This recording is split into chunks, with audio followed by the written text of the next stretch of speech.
repping first and third. So now maybe all of a sudden we've got this, we've got this, we've got some of these things.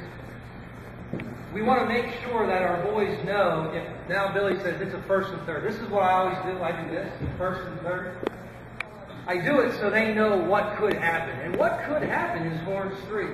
So Billy, you want to show horns 3 again? Here we are. Horns 3.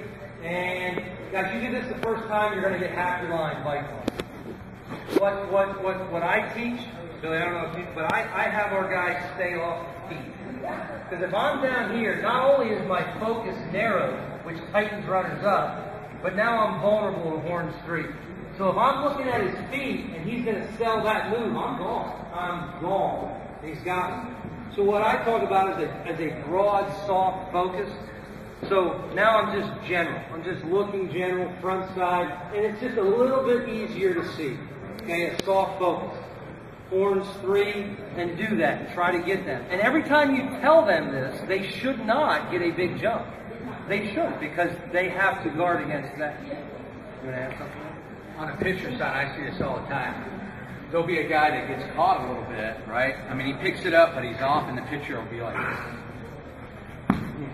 right? So remind him, when you do that horns 3, be ready, I mean, in your mind. You don't have to go if you come up and he's not off, but feel like he's going to be off rather than, I see it all the time. They'll turn, you're like, oh, you got him, and they're like, oh. The other thing that I like to do is I like to do fake steals. This was my sign. Fake. So, this is fake steal. Why would we do a fake steal? We're trying to overburden the middle infielders.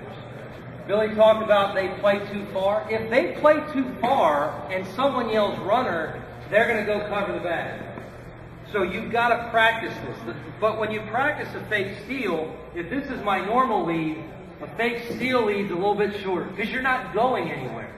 The last thing you want to do is fake steal to the yellow line and get picked off. So Billy's going to be, you got to do it with a right-handed pitcher. So a fake steal looks like this. Just a quick hard sell, runner! And you're hoping middle infielders move, and if they move, we got holes that open up. It's best against left-handed hitters. It's best when left-handed hitters on the box. All right? First, it opens that hole up, but the other reason it's really good is the catcher is blind. So sometimes, believe it or not, that catcher might throw the ball with a left-handed batter in the box. Okay? So the first base stuff, draw, throw, the balk steal, the fake steal, the one-way stuff with the lefty, the delayed steal. The delayed steal, again, first, the delayed steal is done in first and third situations or runner at first, 2 outs. Those are the primary times to do delayed steal. The first and third, though, if the catcher's going to eat the ball, you could probably take it anyway. You might be just wasting the delayed steal. But, great time to get to second base is with 2 outs. Get to second base with 2 outs. If you're here at first base with 2 outs, the pitcher's doing a nice job holding you on, you can take advantage of a delayed steal. Bill, you want to demonstrate? You might show this. Now, this is the sign for the delayed steal. The delayed steal is just like you're laying down. Lay, delayed steal. So you're just standing over there just like delayed steal. 2 ways. The first way is a 3 shuffle, then go. So you get your regular lead. When the pitcher lifts his leg, it's shuffle, shuffle, shuffle. Now, the reason you would think, the reason it would pop up in your mind like we can delayed steal, there's 2 reasons. Lazy middle infielders. Every time the catcher catches the ball, one middle infielder, you say second or short. Actually, you know what? Well, whether I play second or short, this is something to tell your infielders, all right? And I got burned on this really bad. Once you get embarrassed like this, and it never happens again. I would look to see if the runner was stealing. Okay, then you look in, and then right after the ball gets through the zone, you should look back and then be moving slightly. And you know what else it covers is to throw back to the pitcher. I mean, that hardly ever gets screwed up at higher levels, but still, I always like to be moving. And what it did, I was one of those guys that, you know, I looked to see a steal. I'll never forget it. I remember the manager did it, Grady Little.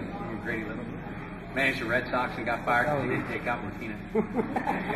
So, you know, I looked, he didn't steal, the ball was a ball or strike, everything, and I went. And the next thing I heard, go on, you're like, right? Yeah. You really do this off the middle infielders if they're lazy and they're not paying attention. And you should always look, no steal, ball through the zone, look back, start to move towards the middle. That's all you need to do, and you'll be okay on this. I'm going to throw a catcher's perspective in. The other person you could take advantage of is the catcher that does this. Right? That guy that wants to hold and present, that guy isn't looking up. So if you recognize there's a catcher that's trying to present it, you've seen those guys. He's vulnerable to that delayed steal. Present it, get it back. Present it, get it back. So two ways: the framing catcher and the lazy infielder. Let me show you the other way. Yep. I like this way myself. You got the 3 shuffle and go. Here's the other way. And go ahead and be the picture I'm showing. This is one where I just turn when he lifts it up. I turn and start walking. Now, when I see the ball caught by the catcher, I take 3 more steps. 1, 2, 3, and I'm gone. I kind of like that way. And I was going to add, this is an ultimate time. First off, if you got guys that can steal second, you don't have to mess with this. Just steal second, right? This is guys normally like, and Kyle was a catcher and he can run, so it's not about him. Catchers that can't run, people who can't run, right? This is how you're going to do this. And a great situation. 2 outs, runner on first. I got a guy at the plate who's a leadoff type guy, might be my leadoff hitter. In other words, he's a guy who's not going to probably hit a home run or a double. Because the only thing he's going to score a guy from first with 2 outs is a home run or double, right? So, and I got a guy at the plate who's a leadoff type guy. He might even be my leadoff guy. Who cares if I get this guy thrown out? Then I got my leadoff guy leading off. If he gets it and I surprise him, now all he's got to do is hit a flare, which he probably does great, over shortstop, and we got to run. Does that make sense? Do that second one live speed. At live speed? On me, Billy. Okay, so I got my lead out here. When he goes, I start to turn and walk. There's the catch. 1, 2, 3, boom. I like that one. The things to watch for to give it away. First off, I think it's too far, but I also, in pro ball, I never liked to do it when I was in the first base dugout. I like to do it when I was in the third base dugout. Because when you're in the third base dugout, the field's right in front of you. And if you're on defense, the coaches will see that. I mean, you don't even have to be looking for it. It's in front of you. But when you're in the first base dugout, you're looking in here. And this guy's doing this here. You don't really think about it, go, coach. Because I've been in the third base dugout and right where you're like, boom, delay. And, but keep them, if they do the shuffle, this is what they'll do a lot. And it's, everybody does it.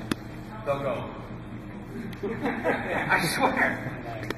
You know, they're like over dramatic with it. And that's a dead giveaway. That's a dead giveaway.